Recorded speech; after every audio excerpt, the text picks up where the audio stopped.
So let me share my screen. We're on our second to the last uh we're on our second to the last parang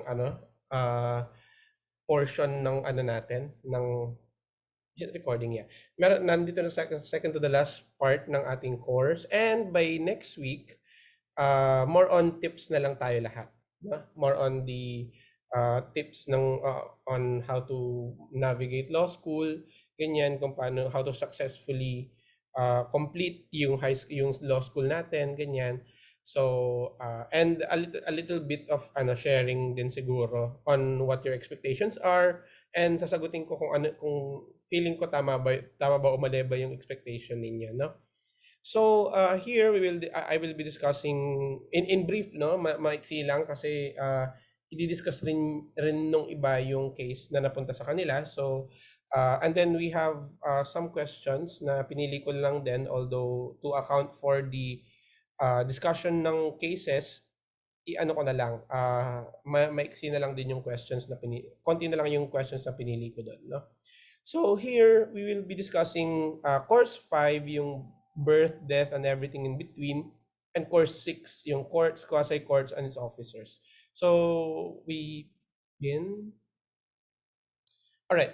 So the very first book when you look at the civil code is on persons, no, and on with that is family relations. Pero nung time ni, I think this is Cory's time, no,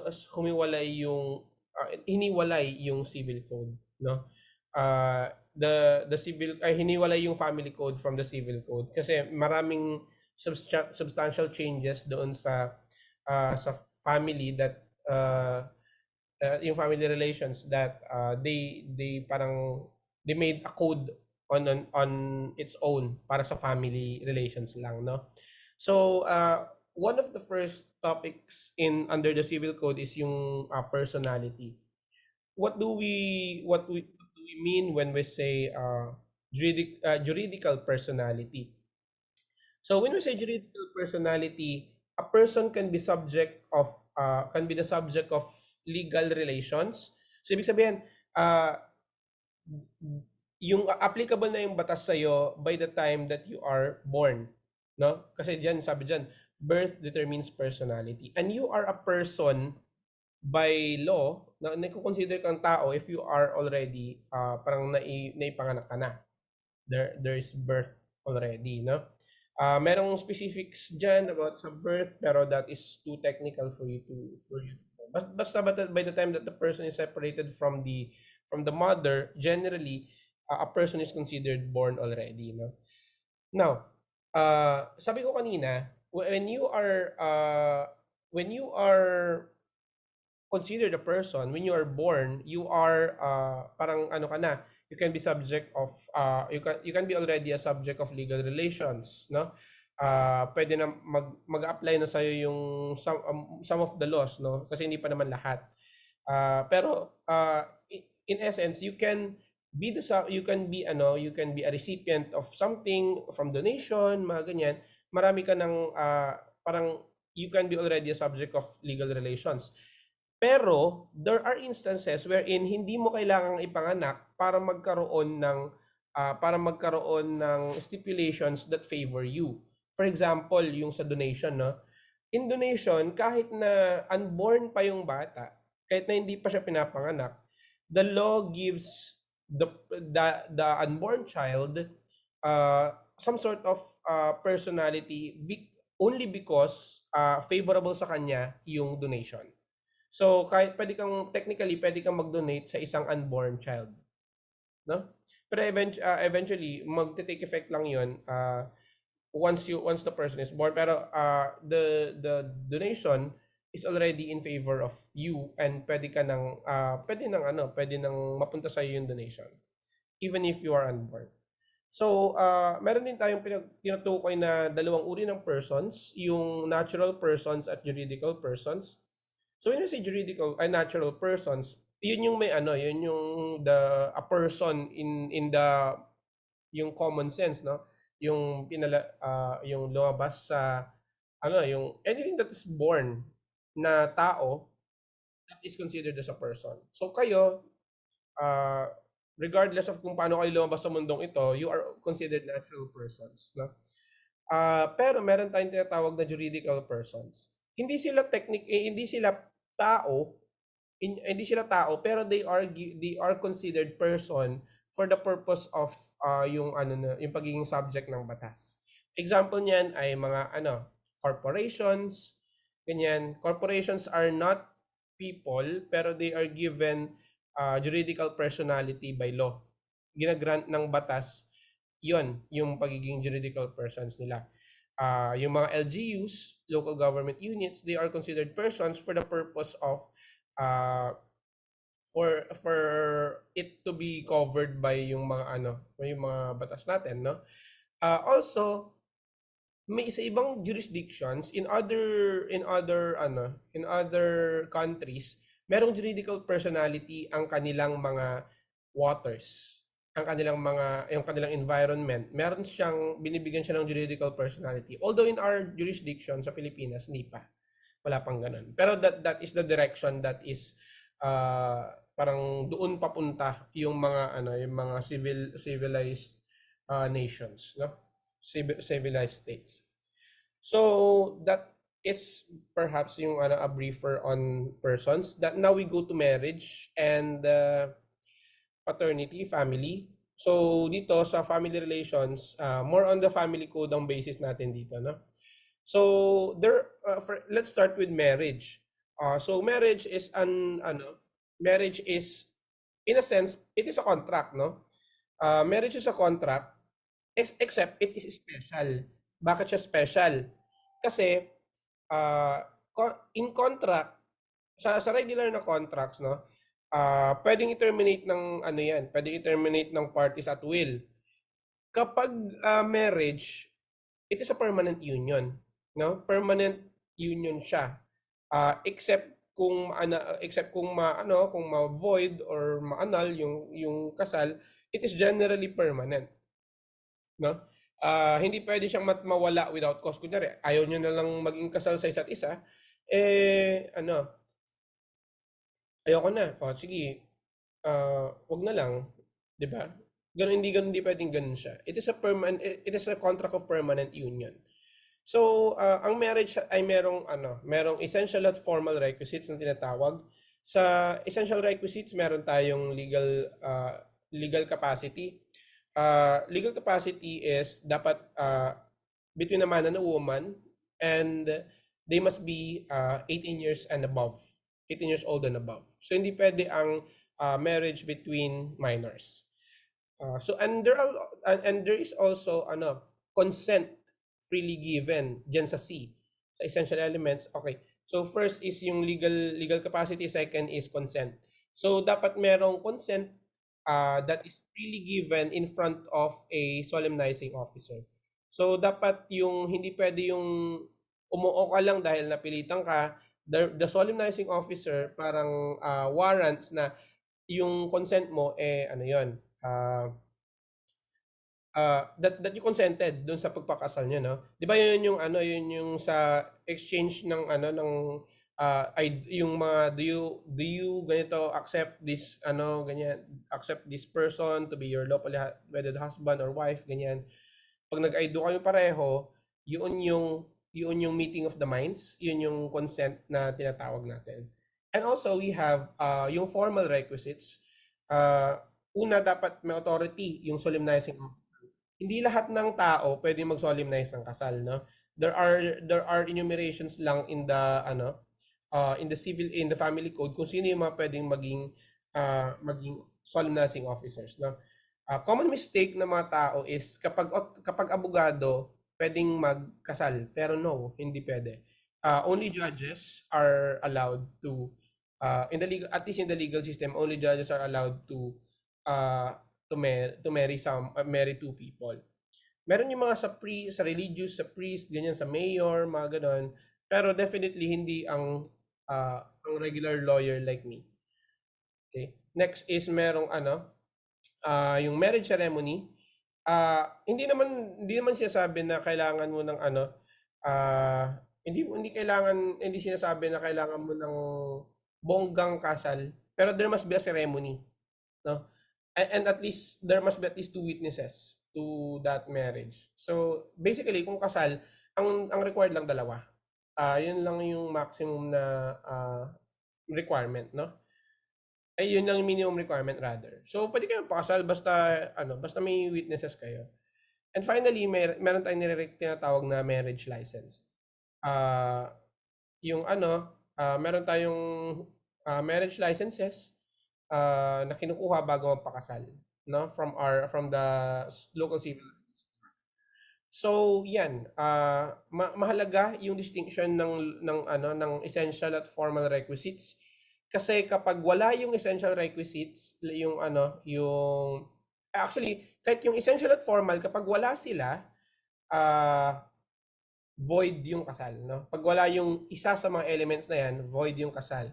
Pero kapag wala yung kapag defective yung essential requisites. Pag defective si essential requisites, voidable ang marriage. Kapag defective si formal, hindi naman wala pero defective nga, kulang, no? Ah, ano, Wala namang effect sa kasal yung kapag kulang ng formal requisite, pero magiging liable doon yung kung sino yung nagkulang doon. So, kaya importante yung distinction niya. So, meron tayong tinatawag na void at voidable marriages. Gaya nga ng sabi ko kanina, yung void is absence of any of these requisites. No? Kapag wala yung isa sa mga requisites na yan, the marriage is void. Merong listahan under the law, under the family code, kung ano yung mga grounds for a void marriage. At yung sa voidable marriage naman, meron ding mga specific grounds yan, no? So, uh, either yung sa void marriages, talagang wala siyang effect from the very beginning. Kaya ang ginagawa diyan, pinapa-declare na null and void. Yung voidable naman, it has an effect, kumbaga it is valid until it is annulled, no? Pwede mo siyang i-annul, pero kung gusto mo naman na kung gusto mo naman na magtuloy lang yung kasal, okay lang din, no? Pero yung definitely yung isa, yung void. Okay? So yun yung difference ng void at voidable marriages. Legal separation naman, kasi usually yun yung tinatapat dito sa dalawang ito. Sa legal separation, hindi sila technically magre-revert to being single, no? Sa legal separation, naghihiwalay lang sila. Sa legal separation, naghihiwalay lang sila ng ng pwede silang maghiwalay ng bed, and yung sa they can live separately, pero the marriage is not severed. Hindi na puputol yung marriage, kaya hindi pwedeng magpakasal kapag legal separation. But in void and voidable marriages, kapag na-declare na null yung void at na-annul yung voidable marriage, pwede na silang magpakasal, no? Pero in legal separation, hindi ganoon kasi walang separation ng marriage. Now, in a marriage, meron tayong tinatawag na property regimes, no? Meron tayong tinatawag na property regimes. I think I was able to discuss this briefly last time. Uh, so meron tayong tinatawag na absolute community of property, which says na uh, ano, uh, sorry. Yung property regimes, meron tayong tinatawag na absolute community of property, meaning all of the properties of the yung mga yung mga ikakasal, they form part of what we call yung community of property. So magsasama-sama lahat ng mga properties nila, pero yun, very very few exceptions lang. Sa conjugal partnership of gains, kung yung magpapakasal, they get to keep yung mga nila, yung mga properties nila before the marriage. Pero kapag nagpakasal na sila, kung ano man yung gain na makukuha nila from those exclusive properties will form part of the partnership. Ano? And separation of property, ito yung talagang totally separate sila, hindi nagsasama yung mga properties nila. Ang gagawin na lang nila is mag-aambagan sila for necessities. Okay? So yun yung tatlong common na property regimes. Pero pwede mong i-mix-mix yung mga yan, no? Pwedeng merong hybrid na property regime.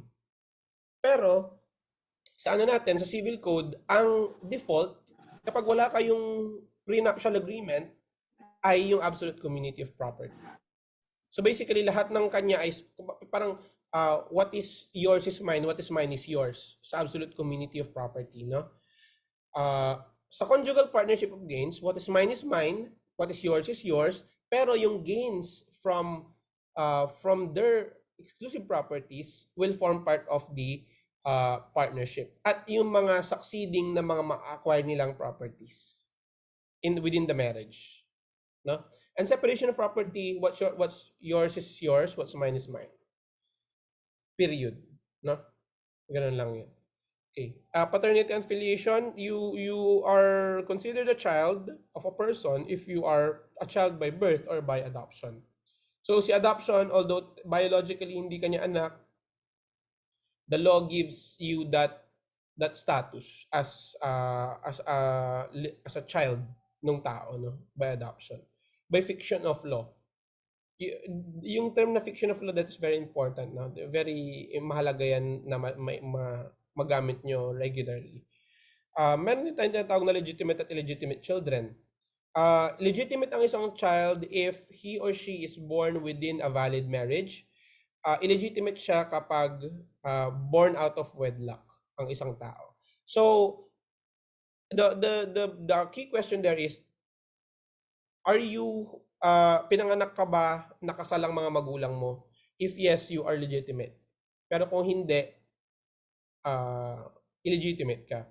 Pero meron tayong tinatawag na process na legitimation wherein yung bata ay pwedeng illegitimate kasi hindi pa kasal yung mga magulang niya, pero eventually nagpakasal din, pwede nilang illegitimize yung pagiging yung bata. May process na ganun para ma-turn siya from illegitimate to legitimate. May process na ganyan. So here, one of the debates, no, ongoing debates is yung issue ng divorce. So, is there divorce in the Philippines? Wala. Should there be divorce in the Philippines? Uh, I don't know. You decide na. Pero sa akin, ganito. Yung divorce kasi, I mean, yung void at voidable marriages rather, yung ano niyan, yung grounds niya for its existence is yung mga past, no? Yung mga nangyari in the past before the marriage itself. So, for example, a person is kunwari, incestuous, magkapatid pala yung ikakasal, no? Yung the fact that they are incestuous is already in the past, no? And magiging null na lang 'yon kapag nakapagpakasal sila, no? So basically that's void yung kasal na yan. Or psychological incapacity. Si psychological incapacity, meron tayong tinatawag na juridical antecedents. Ibig sabihin, bago kasal, dapat meron na silang ano to, nag-manifest, meron na siyang psychological incapacity dapat before the marriage para ma-consider siya as ground for nullification ng kasal, no? So it must exist before. So for example, if a person is kumaga mabait naman siya nung bago siya bago siya magpakasal, pero nung kinasal na, for example, binabatter pala niya yung yung asawa niya, mga ganyan. Technically hindi yun ground for void or voidable marriage, no? So the person is stuck in that relationship. The divorce is parang para siyang, if I remember it right, isa sa mga grounds under divorce is yung violence ng asawa, no? Dun sa isa pang asawa. So, also in divorce, no, may iba rin yung effect. Iba yung effect nung divorce dun sa property regime and all, yung sa mga legitimacy ng mga anak, may be different depende sa version ng Congress, no?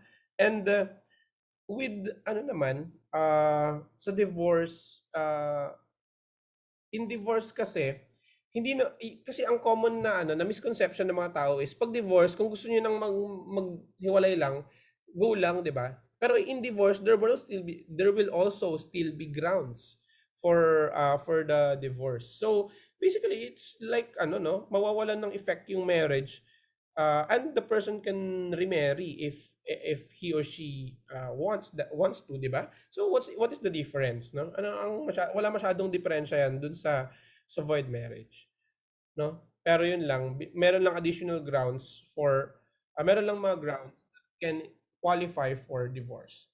So that is something that the debate is really ano parang convoluted about, no? Medyo magulo yung part na yun ng debate.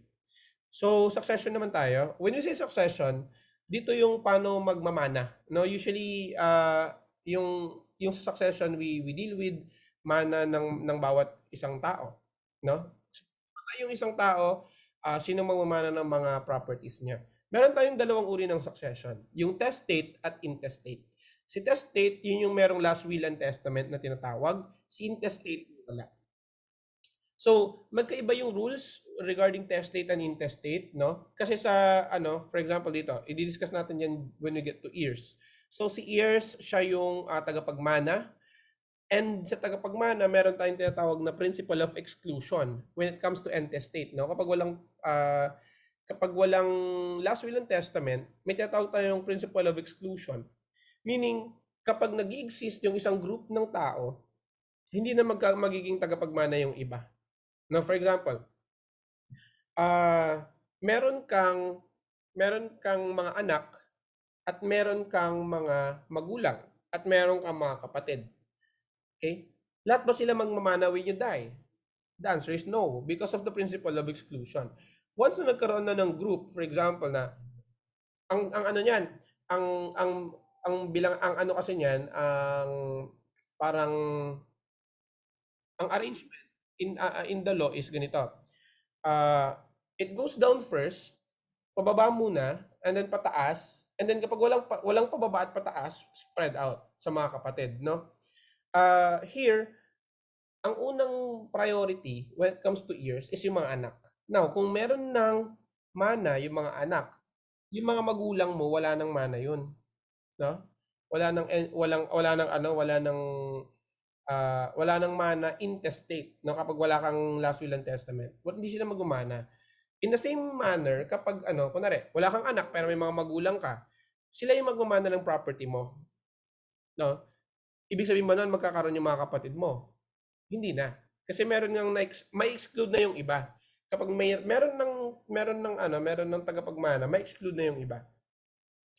So magmamana lang yung mga kapatid mo kapag wala kang ascendants or descendants. Descendants or ascendants rather. So yun. Meron tayong tinatawag na legitime. Ito naman sa testate, no? Yung legitime is yung portion na naka-allot sa mga compulsory years na tinatawag natin. So sa compulsory years 'yon, sila may naka-set aside para sa mga compulsory years na portion ng property mo, no? Hindi pwedeng ibibigay mo lahat 'yon sa iba. Hindi pwedeng hindi pwedeng ipapamigay mo lang lahat through will yung mga property mo sa iba na hindi naman related sa iyo. That is what you call legitimate, no? Meron tayong mga tinatawag na voluntary heirs. Ito naman sa testate din yan na for example, meron kang hindi naman siya related sa iyo pero gusto mong pamanahan dahil for whatever reason, no? Kung dahil gusto mo lang or dahil may ginawa siyang substantial sa buhay mo, ganyan. So, you give that person a portion of your property when you die. So, yun. Yun yung tinatawag natin na voluntary heirs, no? Pero itong mga voluntary heirs, secondary lang sila, no? Hindi yung ano muna, yung compulsory heirs muna bago yung voluntary, no? So yan. Meron din tayong tinatawag na disinheritance. This is the only way by which you can itong disinheritance na to, yung 'di ba may mga napapanood tayo sa TV na mga ng mga drama na na disinherit yung mga anak yung dahil ungrateful, mga ganyan. or dahil pinagtangkaan yung buhay ng magulang, itong disinheritance, merong specific grounds lang yan under the law, no? At may sinasabi rin diyan na yung disinheritance dapat nandoon sa will. Yung kunwari, may tatanggalan ka ng may tatanggalan ka ng mana. It must be in the will itself, no? So, yun. Basically, yun yung mga lang, just a brief background of succession. So, meron tayong mga other books under the civil code, yung sa sa property, yung under the law on property, dito natin pinag-uusapan yung ownership, ganyan. When ah, paano ka ba nakaka-acquire ng ownership sa isang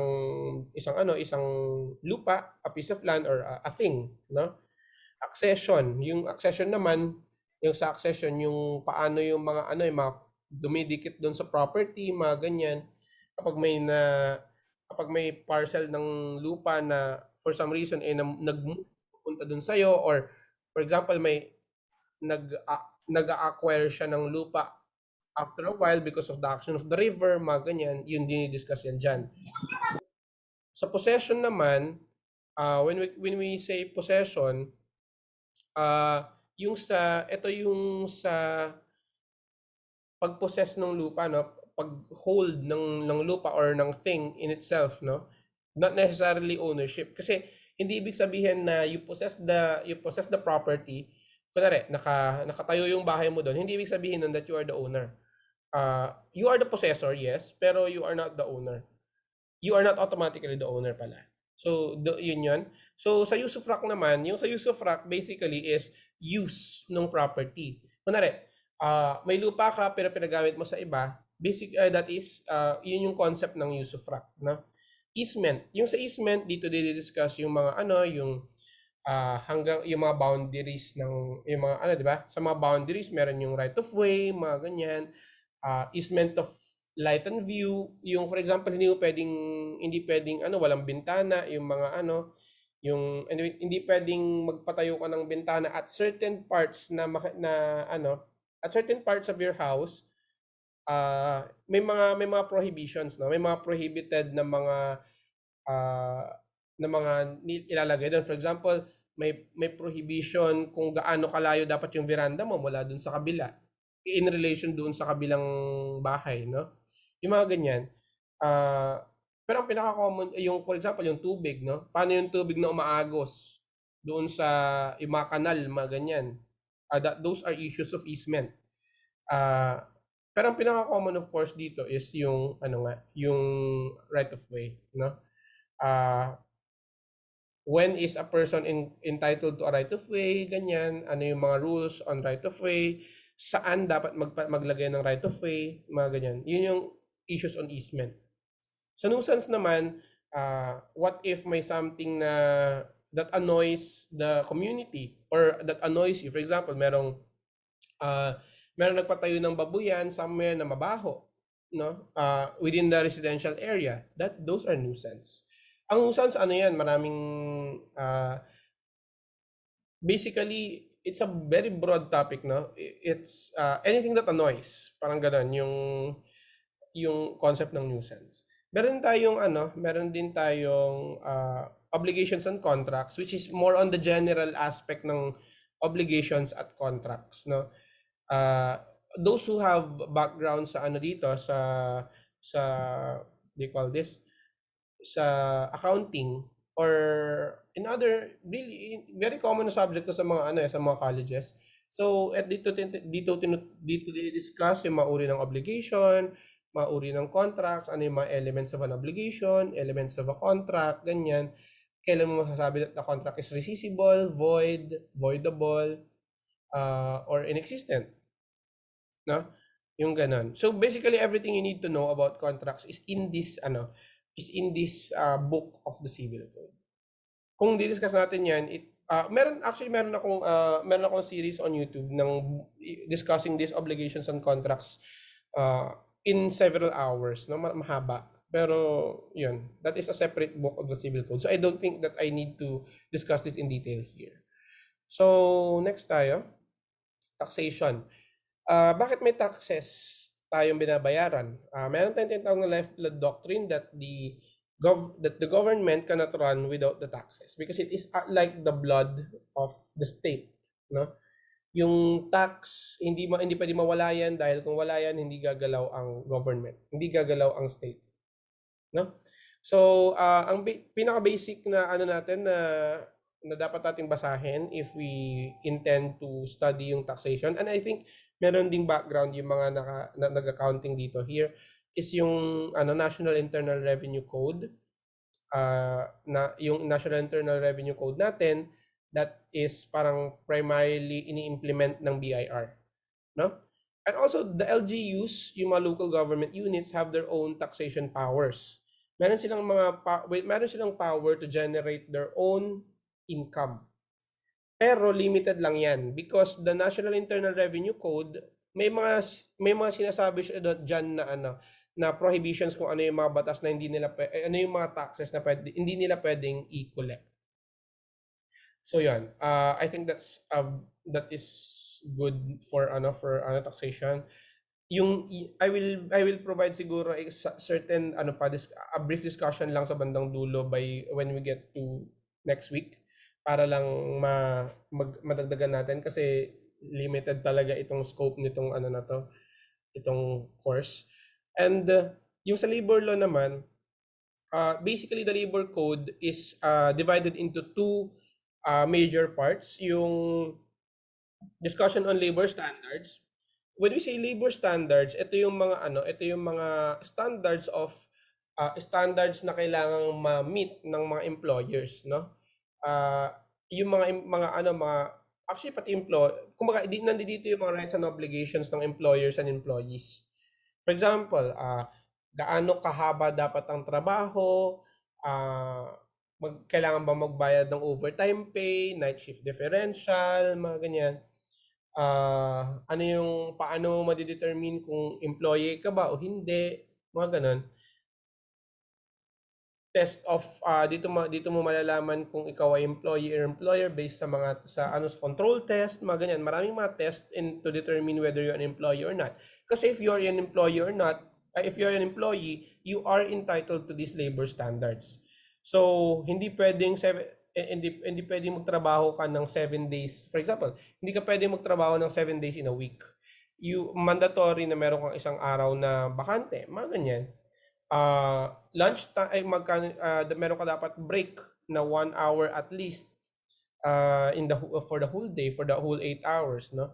Meron ka dapat break doon na 1 hour in between na hindi ka dapat nagtatrabaho. Mga ganyan. If you are working at night, yung kung kailan ka pwede magkaroon ng hazard pay, mga ganyan, those are under labor standards. When we say naman labor relations, dito papasok yung sa mga unions, no? Paano magbuo ng union, kailan pwedeng magbuo ng union within the office, no? Parang dito sinasagot kung ano ba yung powers ng isang union. Kasi 'di ba, the idea here is yung unions equalize yung power relations within the company. Kasi syempre yung management, kung walang union, hindi sila pwedeng mag-demand ng mga, for example, mahirap mag-demand ng mga raise, ng mga additional na mga bonuses, mga ganyan, if wala kayong union that will negotiate. Kasi yung union, kumbaga parang samahan yun ng mga samahan ng mga manggagawa. So kapag walang samahan ng mga manggagawa, at a losing end talaga si manggagawa doon sa establishment na yun, no? Everyone has the right to unionize. That is a constitutional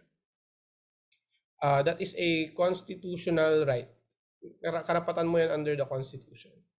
So that is I think that's enough for birth, death, and everything in between. Let's proceed sa courts, quasi-courts, and its officers. Mamaya i-discuss natin yung cases.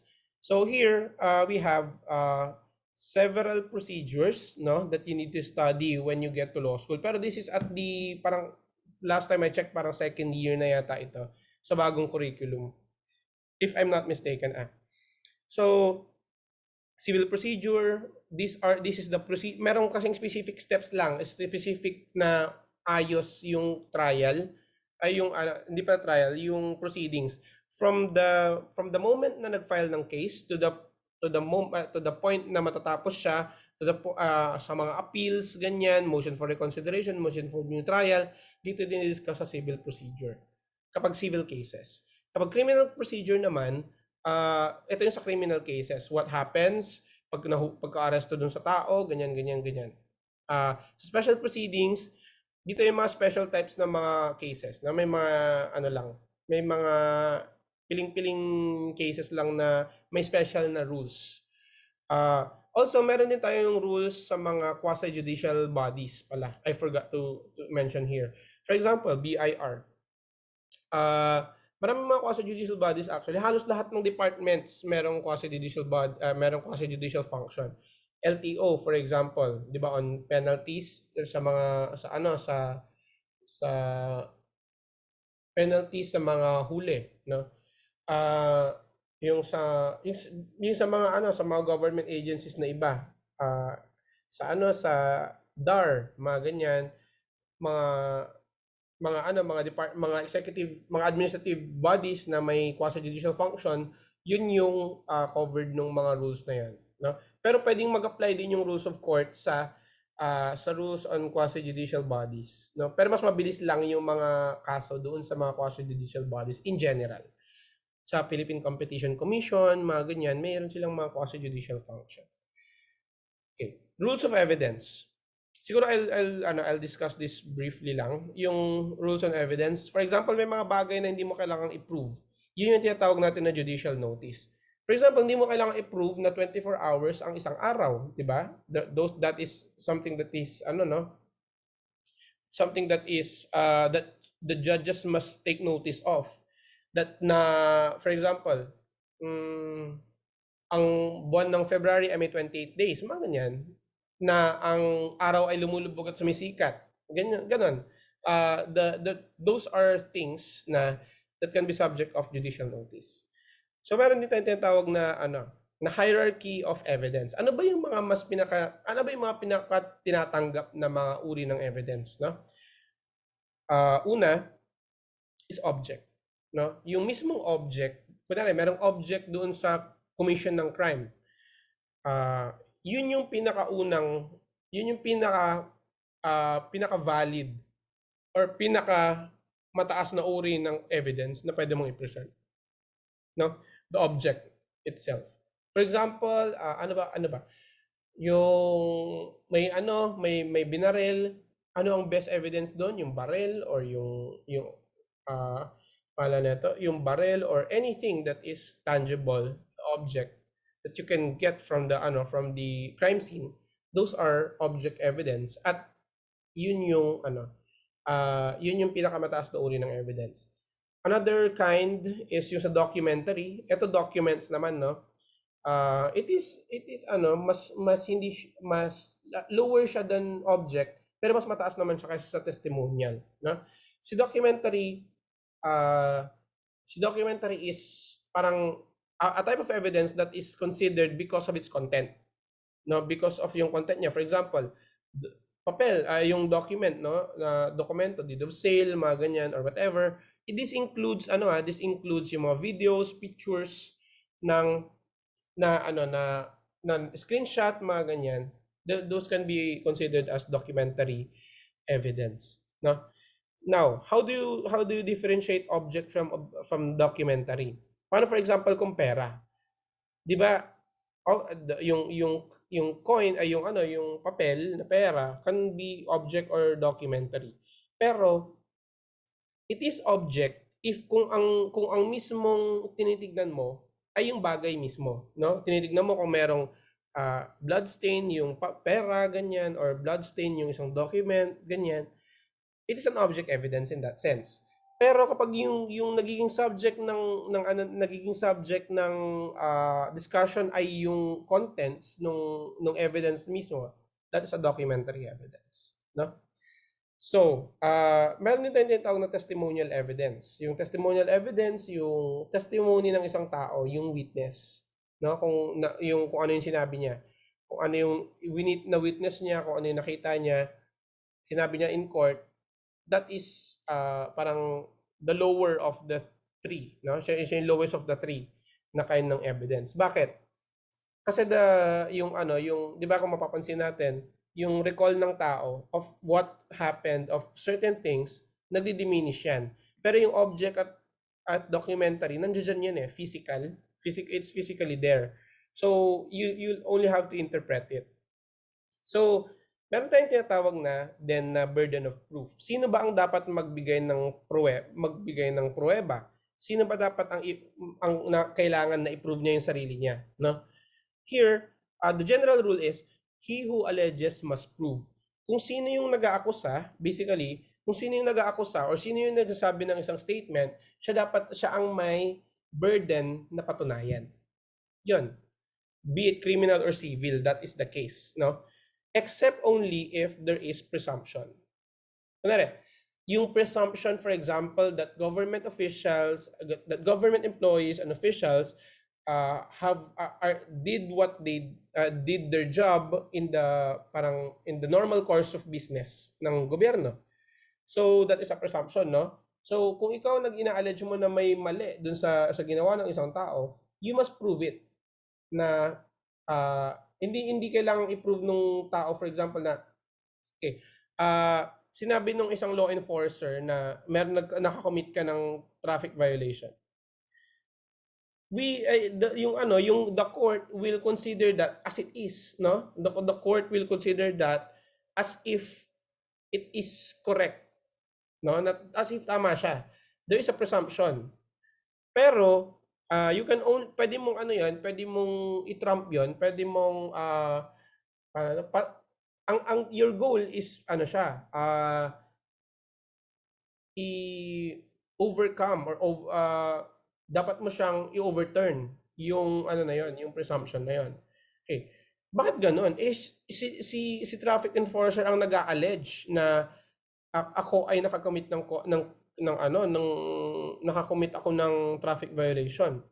Meron kasing presumption of regularity in the conduct of business, in the conduct of official duties, yung mga government employees. So, the presumption is tama siya, no?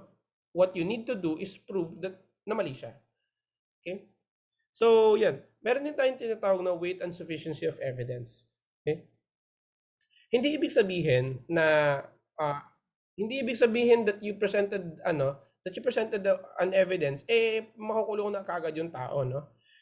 Or mag-rule na yung judge in favor of you. Hindi ganoon. Depende yun sa bigat at kung sapat ba yung evidence. Ngayon, meron tayong certain levels of evidentiary requirement, no? Sa criminal cases, dahil at stake ang buhay ng isang tao rito, at stake ang liberty ng isang tao, kailangan there must be proof beyond reasonable doubt na tinatawag natin. Ibig sabihin, the judge must be morally certain, ay more or less tama siya, more or less sigurado siya that the person really committed the crime and that there is a crime to begin with, no? Merong crime and the person committed it.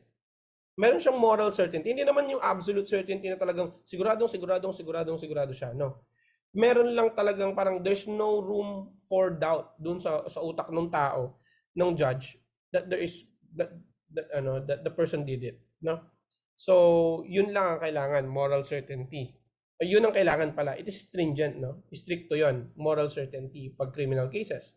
Pag civil cases, preponderance of evidence siya. What does that mean? Kung sino ang nagbigay ng mas convincing na point, siya yung pinaka-convincing na evidence, siya yung mananalo. So, kumbaga parang 50-50, dapat in percentages, mas mataas ka kaysa dun sa kalaban mo. So, yun yung sa civil case. Sa substantial evidence naman, hindi necessarily na 50% or more yung kailangan mong i-present, pero there must be substantial evidence lang, no? Substantial evidence is really parang basta lang meron kang basis dun sa ginawa mo. Ay merong basis yung basta merong basis sa decision yung yung adjudicating officer, yung usually kasi sa mga ano to sa quasi-judicial bodies, no? Ah, kapag meron siyang enough evidence, okay na 'yun. Pero meron din pwede rin naman 'yan sa ano sa courts, no? In regular courts. May mga administrative cases naman din doon, no? So, 'yun, as long as as long as the decision has a leg to stand on, 'yun, that is considered as uh, ano na 'yan, substantial evidence. So very briefly, i-discuss ko lang yung flow ng civil procedure, ganyan. The civil procedure starts with the cause of action. Kailangan meron kang cause of action. Bakit ka nagkakaso in the first place, no? So you file a complaint, merong summons, isi-summon yung ano, merong summons na ibibigay, and then you will have to answer kung ikaw yung ano, kung ikaw yung kinasuhan, and then reply, and then pre-trial, and then trial, and then nagkaroon ng judgment. Tapos kapag nagkaroon ng judgment, kunwari, hindi favorable sa yung judgment, gusto mong i-appeal, meron tayong mga judgments dyan. Motion for reconsideration, kapag before finality, kapag before naging final yung decision, motion for reconsideration, motion for new trial, or appeal. No? Kapag after finality, meron tayong petition for relief, annulment of judgment, and petition for certiorari. So, ano yan? Basta ano lang yan, sagutan. May magko-complain, may mag-answer. Tapos pag may nag-answer, may magre-reply, pwede pang mga ilang beses na replyan yan before you proceed to pre-trial. Sa pre-trial, usually dyan tinitrash out yung mga facts, no? Diyan, para hindi na i-discuss lahat ng mga ano diyan, lahat ng facts na kino-consider, kailangan sa pre-trial na trash out na lahat 'yan, no? So, and then we go to trial. Diyan sa trial, diyan na yung presentation of witnesses, ganun. Basically, yung kung ano yung nakikita yung in court, madalas, more likely, that's the trial part uh, nung case, no? And then promulgation of judgment, may judgment, no? Ibibigay through magkakaroon ng judgment, basically, tapos babasahin 'yon in court, tapos ganyan. And then after everything, no, i-execute na yung kunwari, sinabi na nanalo si ganito, nanalo yung isang tao, no? Kunwari may sa utang, ibibigay, parang i-require na yung tao na magbayad. Yun yung execution phase ng civil procedure. Okay? So basically ganyan lang. Hindi ganyan lang pero mahaba yan, matagal. Kasi yung mga hearing ganyan medyo far apart. Okay, ito naman sa criminal procedure, I don't know if you see it, no? Pero ganito yung flow ng sa criminal procedure. Una yung sa commission of the crime, of course, bago ka magkaroon ng criminal case, kailangan may crime na na-commit, di ba? So nag-commit ng crime, may dalawang ano yan, mag-branch out yan sa dalawa. Either i-file yung complaint sa court, or i-file yung complaint sa ano muna, sa fiscal, or pwede kasing warrantless arrest. May mga grounds for warrantless arrest under the Constitution, no? Kung na-arresto ka without a warrant, magkaiba yung procedure niya kaysa dun sa i-file na complaint. For example, cyber libel, usually, ano yan, through filing of complaint yan. No? Mag-file ng complaint yan. Pero for example, sa theft or murder, kapag on the act, caught on the act yung tao, pwedeng warrantless arrest yun. Okay? So, magkaiba yan. When you get to preliminary investigation, when you file your complaint, magkakaroon ng tinatawag natin na preliminary investigation. Although merong meron pang nitty-gritty yan, pero you'll get to discuss that when you get to law school already. Kasi technicalities na yan. Pero kapag warrantless yung arrest, there is what we call inquest proceeding, no? Ngayon, kapag na-determine na ng prosecutor that there is probable cause, kung merong, kumbaga, parang merong reason to believe that the person committed, that there's a crime committed, and that the person is that is more likely the one who committed the crime, magkakaroon na, yun yung tinatawag natin na probable cause, at kapag meron nun, ano yan, i-file ng prosecutor yung information na tinatawag natin. Yung information, ano pa na to? Yung information is the piece of paper that yun yung kumbaga resolution ng prosecutor, no? Pero doon pa lang magsisimula yung case, doon sa resolution ng prosecutor. Ngayon, at the prosecutor's level, kapag nakita niya na walang merit yung case, kapag nakita niya na walang, parang gawa-gawa lang yata yung complaint na yan or whatever, i-dismiss niya na kaagad. Pwede niya nang ma-dismiss yun, no? So, yun. Ngayon, if the prosecutor thinks na merong ano diyan, na that there's a case really, and the person is probably the guilty party, i-file yung information sa court. Yung information na galing sa prosecutor ang magiging basis ni judge plus the evidence para pag-issue ng warrant. Ngayon, kahit na file ni prosecutor yung information, kung sa tingin ni judge ay wala namang merit yung case, pwede niyang i-dismiss yan. Pero kapag sa tingin niya ay merong probable cause talaga, mag-i-issue siya ng warrant. Mag-i-issue si judge ng warrant. Ngayon, edi nag-issue ng warrant, mahuhuli yung tao, no? Hopefully mahuli siya, no? Pero mahuhuli yung tao. And then the person can either petition for bail. Kapag nahuli na siya, no? Pwede siya mag-bail, or kung wala siyang mabayad ng bail, madidetain siya. May mga instances lang na hindi bailable yung offense, no? Kapag medyo heinous crime siya, hindi siya bailable. And the evidence of guilt is strong, yun, hindi siya bailable. Ayan, after the bail, hindi pala after the bail, pero after yung arraignment na tayo. Sa arraignment, ang ginagawa dyan sa arraignment, tinatanong ka kung what do you plead guilty or not guilty to the offense? Of course, dalawa yung outcome niya possible dyan, no? Pero usually, ang nakikita lang natin is yung not guilty, di ba? Or the person refused to plead guilty.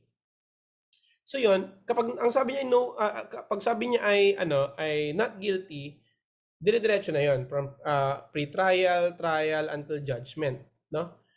Pero pag sinabi niya na guilty po ako, o kapag sinabi niyang guilty siya, na ba siya, the judgment na ba kaagad? Hindi rin. Pala neto. The judgment, parang magkakaroon mo, i-test muna, i-check muna kung voluntary ba niyang ginawa yung pag-amin, no? Kasi baka naman pala pinilit lang na umamin, 'di ba? So they must check the voluntariness of the person. And then judgment. Makakaroon na ng judgment. Ngayon, sa this is peculiar sa criminal case, no? Yung kapag na-acquit yung tao, ibig sabihin yung napawalang sala siya, the judgment becomes final and executory. Ibig sabihin nun, hindi na pwedeng mag-appeal yung offended party, no? Hindi pwedeng sabihin ng prosecutor na hindi mag-appeal kami. Walang ganun. Kasi kapag na-acquit ka, walang appeal. Pero kapag conviction naman, kapag na-convict yung tao, kapag nakulong, pwede siyang mag-appeal, pwede siyang motion for new trial or reconsideration, etc. hanggang sa umabot sa Supreme Court. Okay, so basically that's criminal procedure. Sorry napakwento ako ng mahaba-haba. So, can we have a break? Let's have a break for 10 minutes. Okay lang ba? Okay. Okay. So after the 10-minute break, yung mga magpe-present na ng case nila. So be ready yung mga magpe-present ng case. Okay? Sige. See you in 10 minutes. Go ahead. Okay po. So good evening.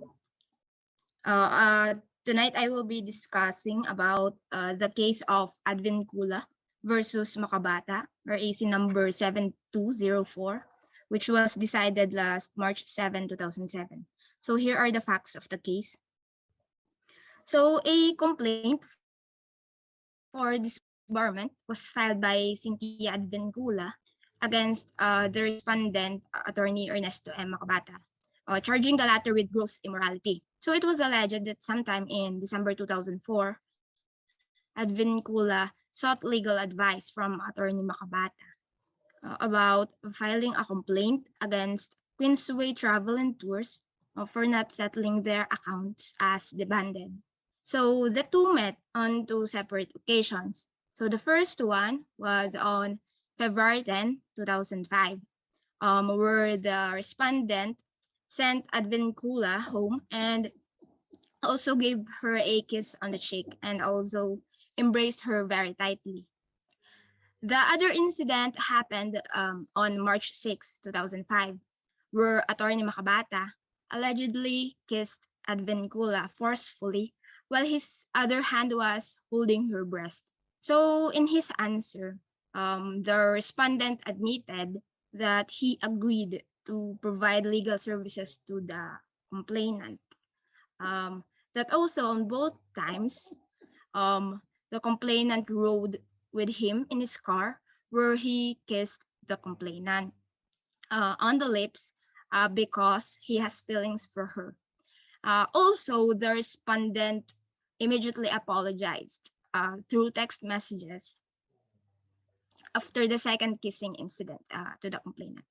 Also, in the corner of Cooper Street and Roosevelt Avenue, where he dropped off the complainant, it was a busy street with people. Thus, it would be very impossible to commit the acts imputed to him. So the issue in the case is whether or not Attorney Macabata, our respondent, committed acts that are grossly immoral, that would warrant his disbarment or suspension from the practice of law. So the Supreme Court held that the acts of Attorney Macabata would not suffice to warrant a disbarment or suspension from the practice of law. Grossly immoral character must be so corrupt as to constitute a criminal act, or so unprincipled as to be reprehensible to a high degree, or committed under such scandalous circumstances as to show the common sense of decency. So to merit a disbarment, the act must be grossly immoral. And that Attorney Macabata's act of kissing Advincula was not grossly immoral. However, the court described his kissing as distasteful. So the case was not motivated by malice. This was proven by Attorney Macabata's immediate apology and the fact that it happened in a well-populated place. Also, Advincula failed to prove that Attorney Macabata took advantage of her. Although the disbarment complaint was dismissed, Attorney Macabata was reprimanded and given a stern warning. So that's the case of. Okay, thank you, Miss Maranan. Actually, that is that for a first for the first case for tonight. Okay, maganda the presentation was okay, no? Maganda yung the parang yung the case was presented well, and most especially the decision part is succinct, no? Buo. So I would understand if I would understand kung mahirapan kayo, for example, to read the entire case, no, kasi mahaba talaga siya, no, pero Miss Maranan did it well. Na nandoon yung nandoon yung facts, nandoon yung issues, ay yung pinaka main issue dun sa sa case, and nandoon din yung ruling. So what we heard from Miss Maranan is that yung act of kissing the Miss Advincula is not really grossly immoral, no? Kasi to constitute yung gross immorality, dapat it is so it must be so, ang pangalan nun, talagang bereft of yung decency, kaya to warrant yung disbarment, no? Sa naman sa in legal ethics, actually hindi naman talaga agad-agad siya disbarment yung magiging no, yung penalty, except if it's really extreme, no? Malala talaga siya. And this also reflects yung ano, no, yung minsan kasi there are sets of justices in the Supreme Court na medyo lax when it comes to yung ethical ano sa ethical issues, pero meron din yung mga talagang ang pala nito, meron yung mga talagang stricto rin. So in this case, hindi sila naging stricto sa kanya, but he was given a stern warning. Pero sa ano, to be sternly warned by the Supreme Court is already a big thing, no? And then I think the IBP suspended this person for a few months. Okay, thank you, Miss Maranan. That was a very good presentation. Next, let's have wait. Sino susunod? Kailangan. Hmm, I lost my list.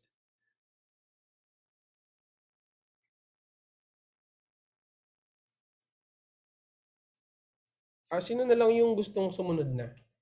Dun sa mga assign.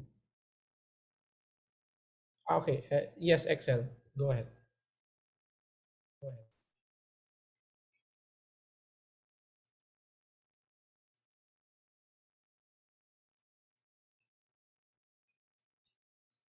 Excel, you can go ahead.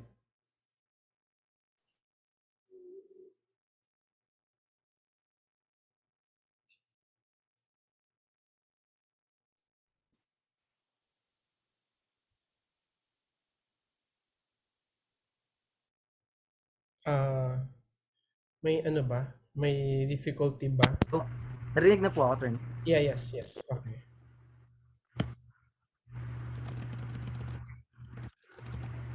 Okay na po. Okay na, okay na. Sige, you can proceed.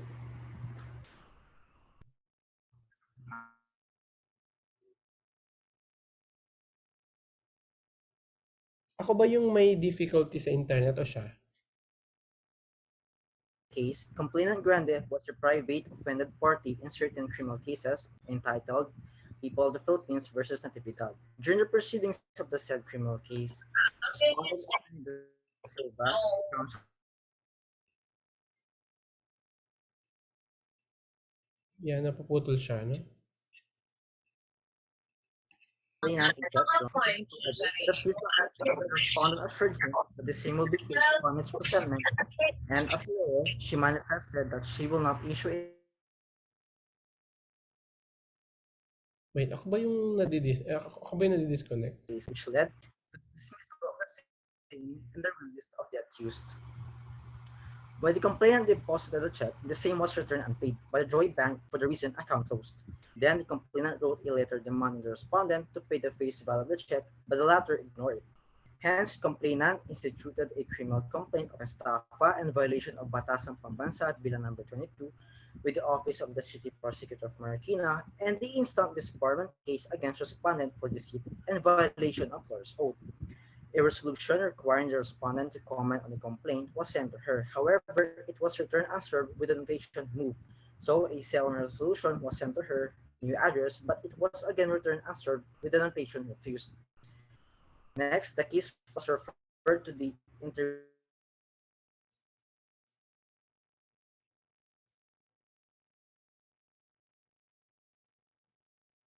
suspended from the practice of law for 2 years for deceit, gross misconduct, and violation of lawyer's oath, in which the Integrated Bar of the Philippines Board of Governors adopted the same. So the issue with this case is whether or not violated the lawyer's oath. And the ruling of the Supreme Court is yes, respondent violated the lawyer's oath.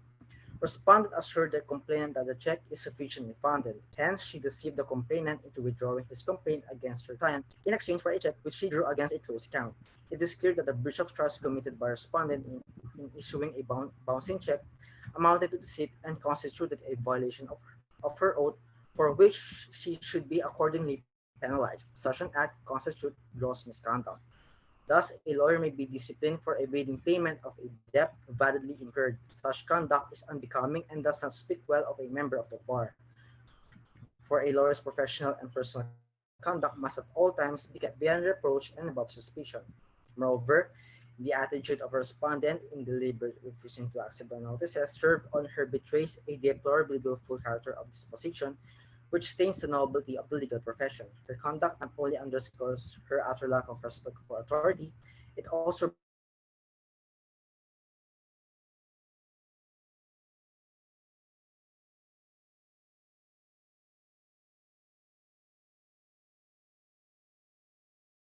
the ineffective administration of justice. Because obedience to the dictates of the law is essential to the well-being of the public.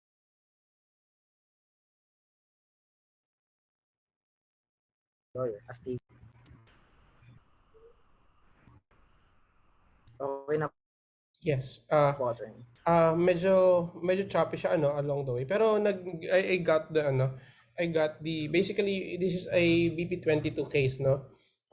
This is a case that involves BP22, but at the same time involves an administrative case, a disbarment case. Disbarment ba siya?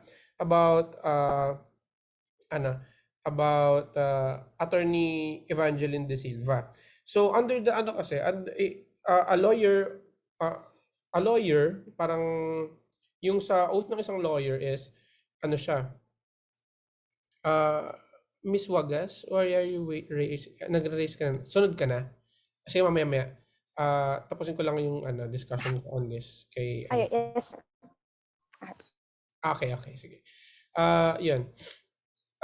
Here makikita natin that as a disbarment a criminal case, when you are a lawyer, meron kang additional na kakaharapin na case, no, which is yung violation mo ng Code of Professional Responsibility mo as a lawyer. So hindi lang siya kumbaga violation na nga ng batas yung ginawang yung bouncing check na yon. Ano pa siya, naging cause pa siya ng disciplinary action against the attorney De Silva. Kasi ano 'yun, you in your oath of in the oath ng isang lawyer, you you are saying that you're saying that you are parang you are not to do any unlawful act, which in this case yung BP22 or yung bouncing checks ay yung violation of bouncing checks law is an unlawful conduct. So other than the penalty for BP22 or yung violation of bouncing checks law, meron ka ring liability as a lawyer kasi you broke your oath. Parang ganun lang yung point na nung case nito. Thank you Excel. That was good. That was nice, although regard yung nagkakaroon ng internet connectivity problems, pero that was a succinct discussion of our of the case. So, yes, Miss Wagas, ano mo ulit case? Here's of late spouses Lucas.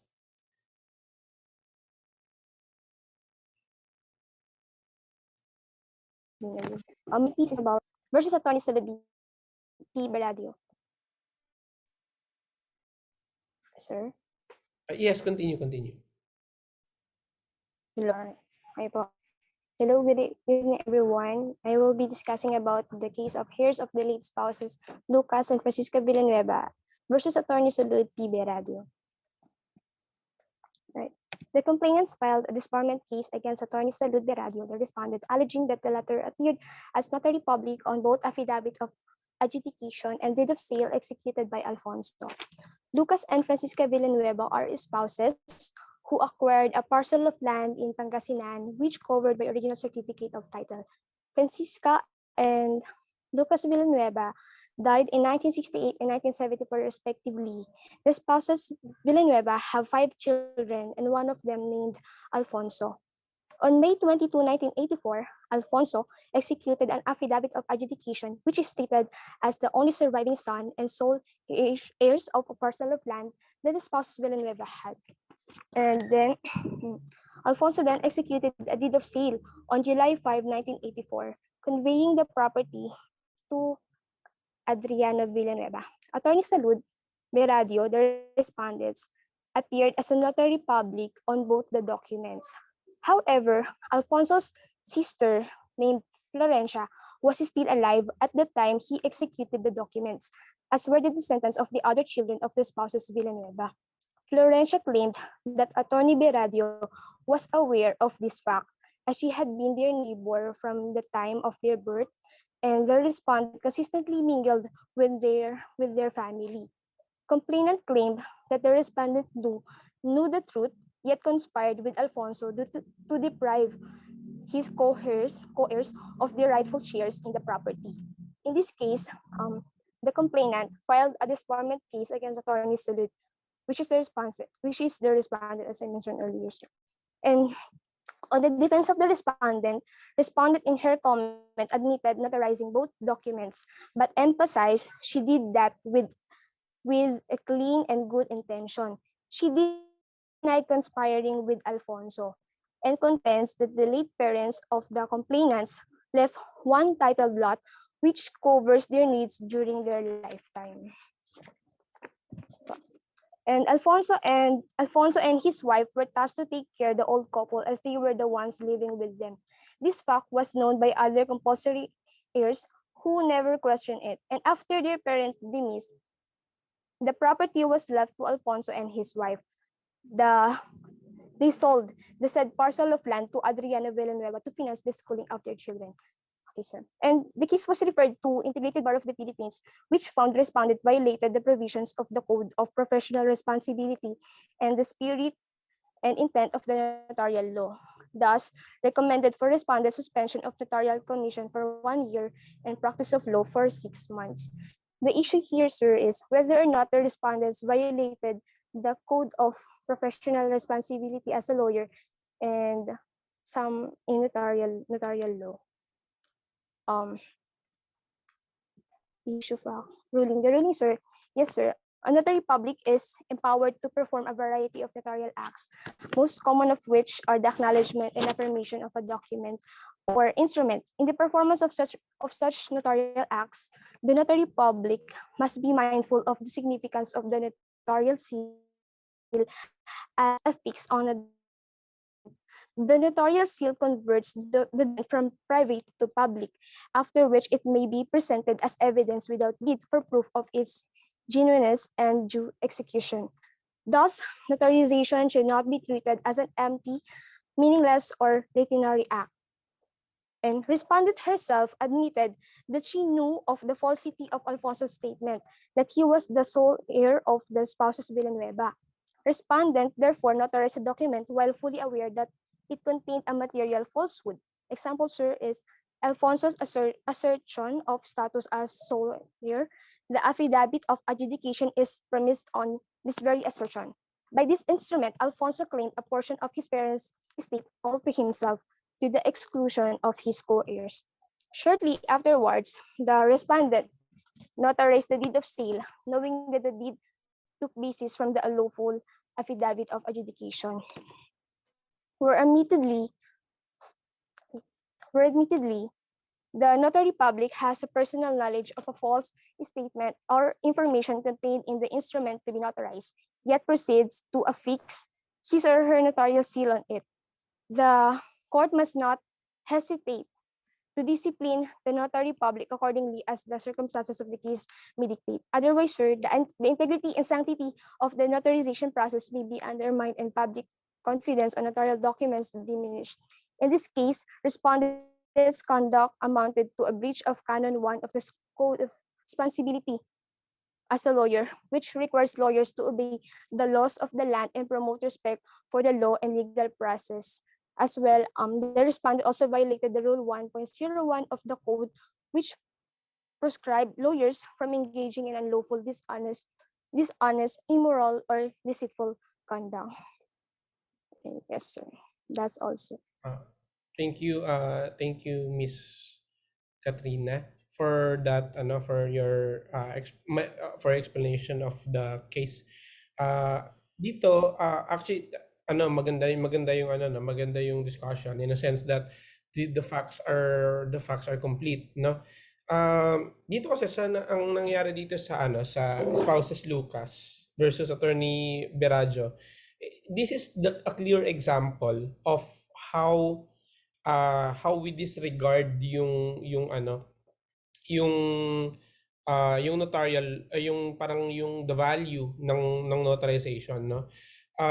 Ideally dapat ano siya, notarization is parang a sacred act, no?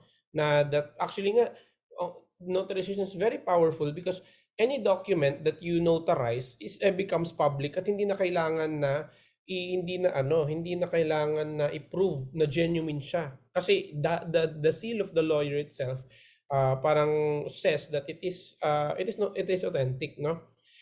Uh, Here, ang ginawa dito is that nag-execute ng mga ng affidavits na false yung laman.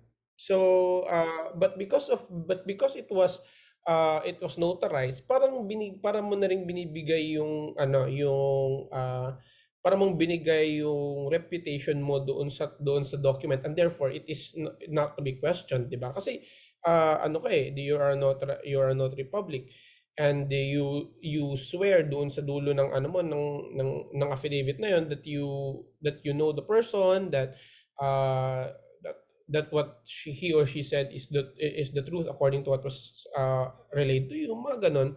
So dito na violate niya yung notarial law, which says na which is ano parang which is a sacred part of being a lawyer. Pero to be clear, hindi lahat ng lawyers may notarial commission, ha. So here, ina-applyan kasi yung notarial commission. So ang ginawa sa kanya tuloy, ang naging decision is that is parang i-revoke yung kanyang commission for now, tapos disqualify siya from applying for a period of 1 year, tapos i-suspend siya for 6 months. So yung yan, yung notaryo na yan, hindi lang yan basta-basta, no? Which I think should be emphasized sa mga future lawyers. So thank you Miss Katrina, for that presentation. Malinaw yung yung presentation. So I guess mukhang wala naman tayong naging problema so far. So let's proceed with who's next.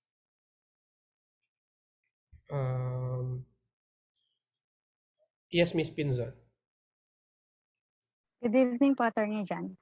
So, for my case, was spouses Amador versus Attorney Palanya, Administrative Circular Number 7434, August 23, 2007. So, for the facts po, petitioner spouses Rosita and Amador Tejada filed a complaint affidavit before the Integrated Bar of the Philippines to initiate disbarment proceedings against respondent Attorney Palanya for his continued refusal to settle his long overdue loan obligation to the complainants, in violation of his sworn duty as a lawyer to do justice to every man, and Rule 7.03 of Canon 7 of the Code of Professional Responsibility. A second fact, it turned out that all his assurances that he had a torrent's title, he will reconstitute the same and deliver an amount of 170,000 to petitioner's spouses, was all fraudulent representation on his part, or else was only fictitious in character to defraud petitioner's spouses of their hard-earned monies. Despite due notice, the respondent failed to file his answer to the complaint as required by the Commission on Bar Discipline of the IBP. Respondent likewise failed to appear on the scheduled date of mandatory conference despite due notice. So, fact 3, investigating commissioner recommended that the respondent's suspension from the practice of law for 3 months.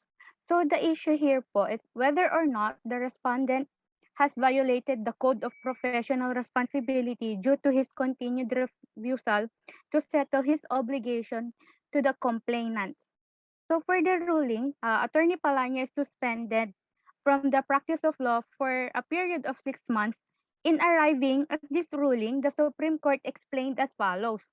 Membership in the bar is a privilege burden with conditions. A high sense of morality, honesty, and fair dealing is expected and required of a member of the bar. In the in the instant case, the respondents unjustified withholding of petitioner's money years after it became due and demandable demonstrates his lack of integrity and fairness, and this is the further highlighted by his lack of regard for the charges brought against him. Instead of meeting the charges head on, the respondent did not bother to file an answer, nor did he participate in proceedings to offer a valid explanation for his conduct. The respondent's acts which violated the lawyer's oath to delay no man for money or malice, as well as the code of professional responsibility, warrant the imposition of disciplinary sanctions against him. It is clear that he employed deceit in convincing complainants to part with their hard-earned money, and latter could not have been easily swayed to lend the money where it not for his misrepresentations and failed promises as member of the bar. Failing in this duty as a member of the bar, which is being supervised by the court under the Constitution, it finds that a heavier sanction should fall on the respondent. That's all po, attorney. Uh, thank you again, Miss Penzon, for the explanation ng case, no.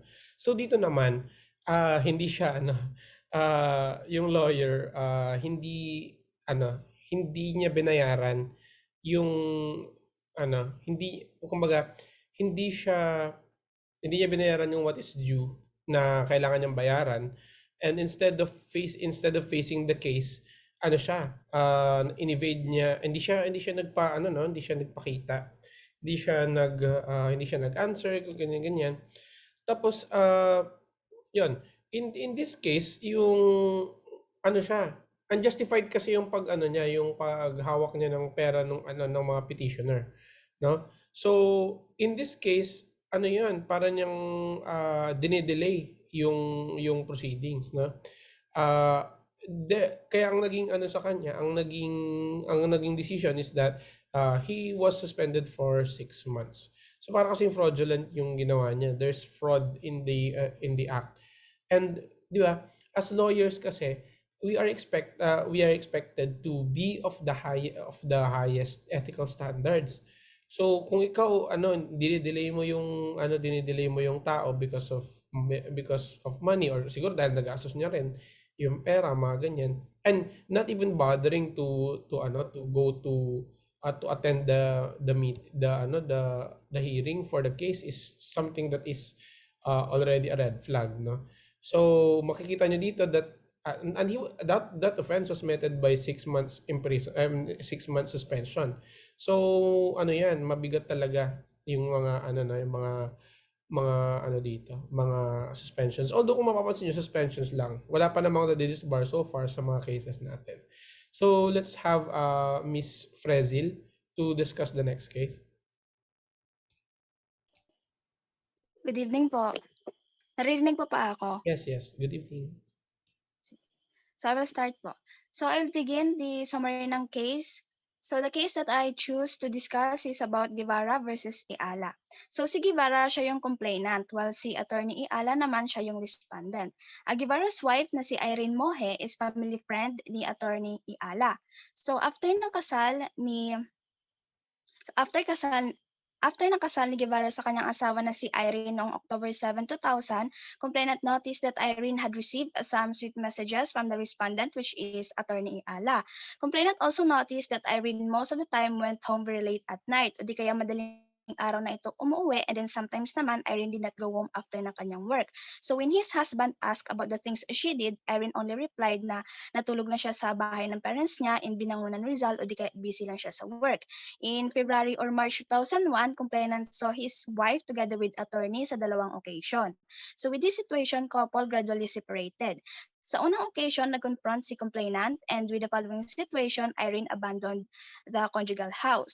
Sa pangalawang situation naman, pumunta si complainant sa bahay ng kanyang asawa pero hindi siya invited doon. And then doon niya ulit nakita na magkasama ang kanyang asawa at yung respondent. And besides, complainant saw a handwritten letter dated sa araw ng kasal nila. At yung mas masakit pa, nakita ni complainant mula sa nalaman ni complainant mula sa kanyang mga kaibigan na nung nakita nila si Irene noong January 18, 2002 na nakasama yung respondent, ito ay buntis. And then nalaman niya rin noong February 14, 2002, ito ay nanganak na. Until the complainant filed the gross immorality, alleging that Iala carried an adulterous relationship with Guevara's wife. So yung issue dito is, the present issues is adultery. So concubinage or adulterous relationship would be the reason for the disbarment of Attorney Jose Emmanuel Iala. So likewise, respondent violate the lawyer's oath before he took the practice law. As he admitted aware of a constitution reading of Article 15, the Family Section 2, it states that a marriage as an inviolable social institution, it is a foundation of the family and shall be protected by the states. And in connection, the family code, it states that obligates the husband and wife to live together, observe mutual love, respect and fidelity, and render mutual help and support. And on the other hand, the code of professional responsibility that Attorney Ala violated are. So in Canon 1, it prescribed a lawyer did not uphold the Constitution, obey the laws of the land, and promote respect. Next is Rule 1.01. It prescribes a lawyer engaged in unlawful, dishonest, immoral, or deceitful conduct. And next, yung Canon 7, it prescribed a lawyer did not uphold the integrity and dignity of the legal profession and support the activities of the integrated bar. And lastly, Rule 7.03, it prescribed a lawyer engaged in conduct that adversely reflects on his fitness to practice law, whether in public or private life, in a scandalous manner that discredit of its legal profession. So in ruling, the decision of the court and the reason for such decision in criminal case, proof beyond reasonable doubt is necessary. So according to the High Court's ruling said, without doubt, the adulterous relationship between respondent and Irene has been sufficiently proven by more than clearly preponderant evidence. So the commissioner recommended that a respondent be disbarred. So hence, on August 1, 2007, the Supreme Court declared Attorney Jose Emmanuel M. Ayala disbarred a lawyer because of his grossly immoral conduct, violation of his oath of office, and violation of Canon 1, Rule 1.01, and Canon 7, Rule 7.03 of the Code of Professional Responsibility. So yun lang po yung case about Guevara and Ayala. Thank you, Miss Brazil, for this case. For discussing this case sa atin tonight.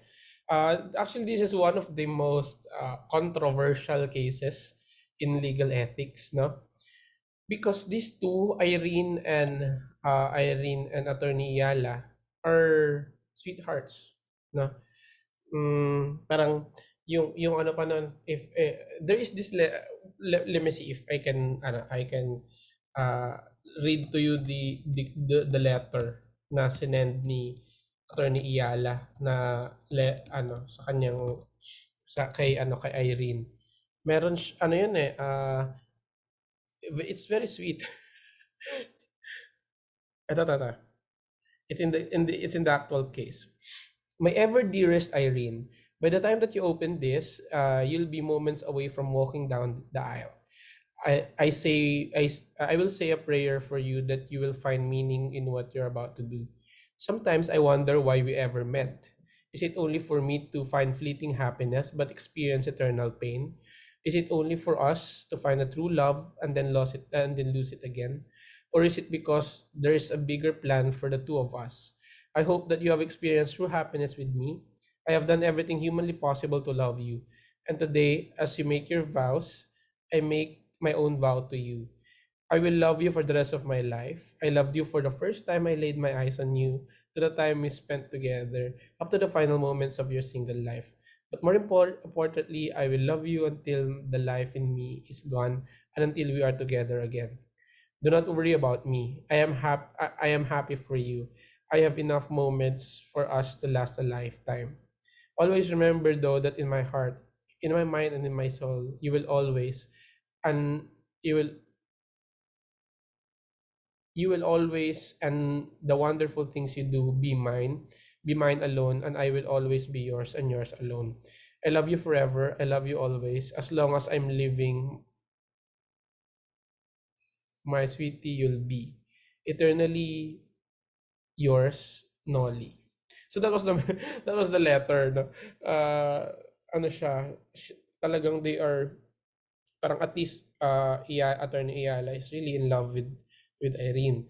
Pero yun nga, the thing is, after the marriage of Irene with the complainant Guevara, uh, it's really it's illegal not to do that. And again, as I emphasize that as lawyers, we swore an oath to follow the rule of law, and and if we ourselves violate that, uh well, we will we will receive our parang yung sanctions namin. And in this case, in the case of Attorney Yala, he was disbarred, no. So ayun, that letter is so sweet that parang maawa ka rin talaga kay Attorney Yala in that instance. But anyway, let's proceed to the last case. I think mayroon pang isa. Meron pa ba? Okay. Mr. Ritualo. Rinig na po ba, attorney? Yung Yes. ano. Yes. So, this jurisprudence might be one of the longest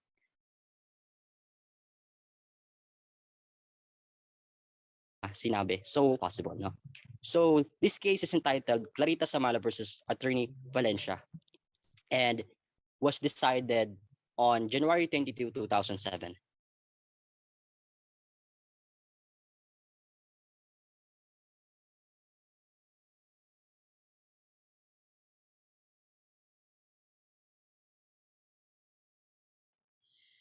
Nawala ka yata, Mr. Ritualo. Probably misleading the court by submitting false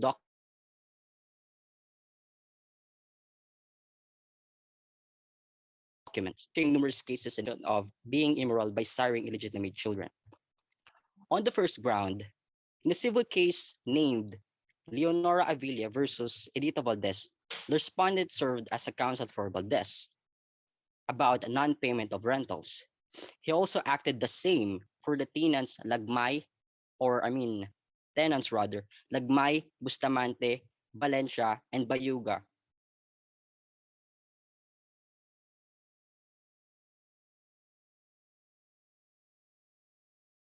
Filing and Alba Jr. versus Bustamante and her husband for ejectment. When we say ejectment, it is the process of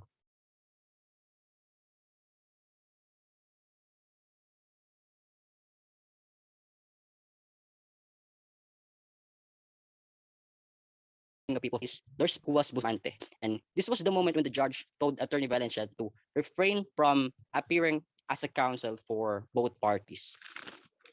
Also in a civil case entitled Edita Valdez versus Alba Jr. and Marikina City Register of Deeds, the respondent then again appeared in behalf of Valdez and he filed for rescission of contract with damage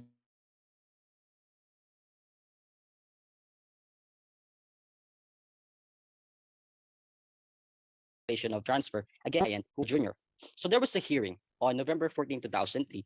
So the respondent said and admitted that he was a lawyer for Lagmay, but not for Bustamante and Bayuga, although he filed an explanation and compliance in behalf of the tenants in the case of Avila versus Valdez. And he also confessed that in the case Valdez and Alba Jr. versus Bustamante and her husband, he was not a counsel for Valdez. He was not a counsel for Alba Jr. despite the case's title. His reason was Valdez was the only one to sign the case for ejectment. On the second ground, knowingly misleading the court by submitting false documents.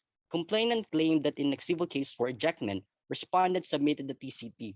When we say TCT, it is a piece of paper that proves the property of ownership. I'm not mistaken.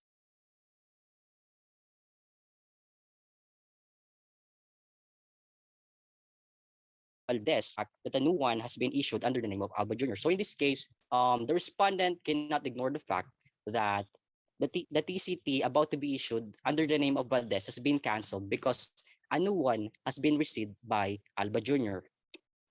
So it is evident that in this sole fact, he violated the Canon 10 of the Code of Professional Responsibility, which prescribes that a lawyer should not do any falsehood nor consent to doing of any act on the court.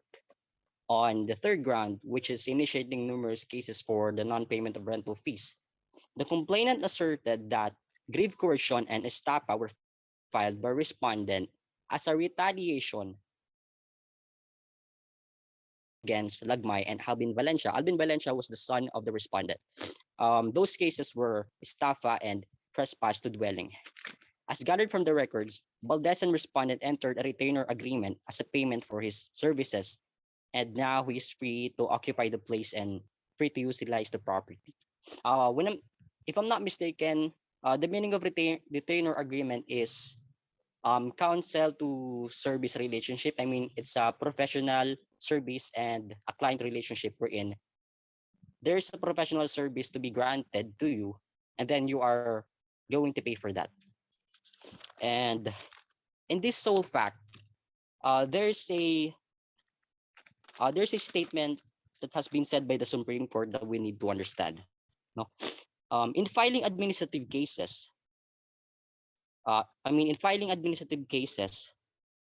if your reason is about protecting the interests of your clients, that is not valid.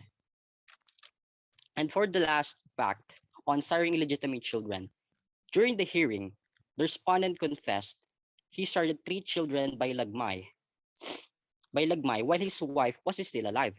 He then admitted that he had 3 children with the first wife, but married Lagmay after his first wife died. So in this case, the court has held the respondent liable for immorality, considering the fact that he already married Lagmay as the moment that his wife died.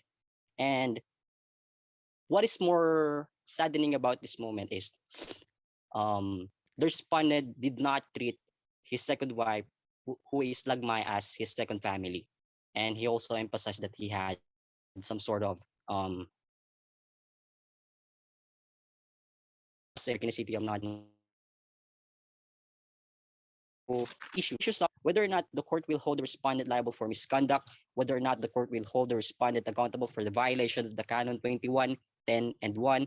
And the most evident issues is that whether or not the respondent will be disbarred from the practice of law. The rulings.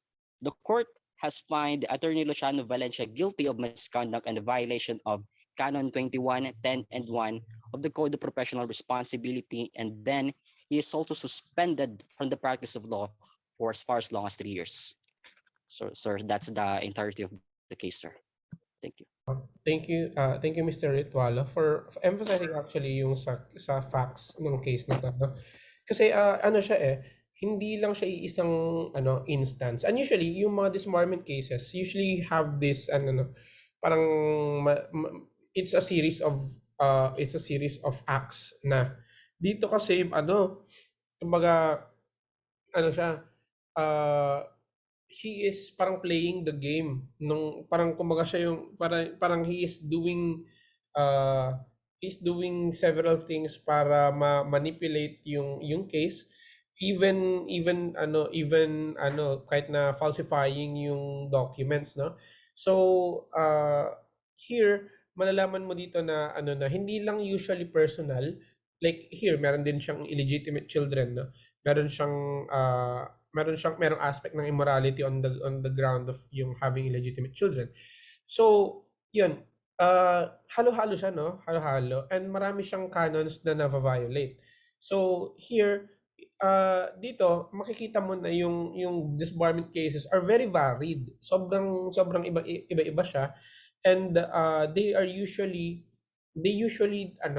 entail different issues, pero we go back always to the canons of to the code of professional responsibility, which is something which is something that lawyers should adhere to, kasi yun nga yung kabuuan ng oath namin.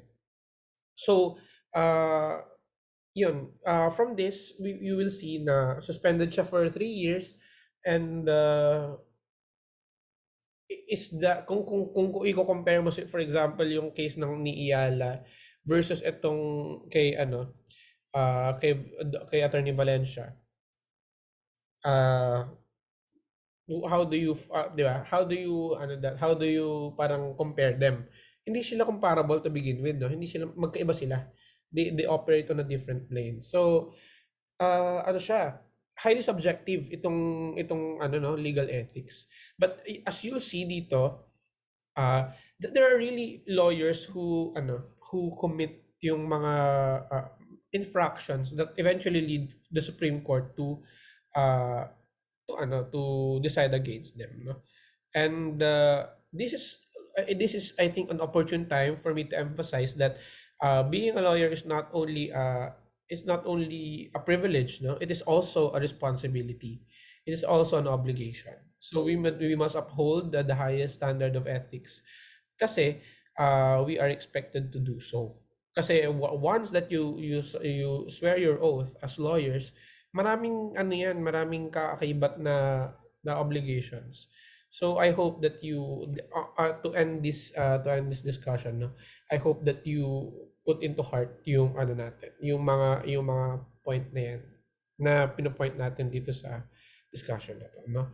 So I think this is our third week, and next week we will already have our exam after week 4. So immediately after, 9:00 yung exam. So once you qualify for the exam, magbibigay tayo ng certificates of completion and corresponding points, that at the end of the year, kapag may na-attain kang certain number of points from the page, you will have meron siyang kapalit, no? Meron siyang reward afterwards.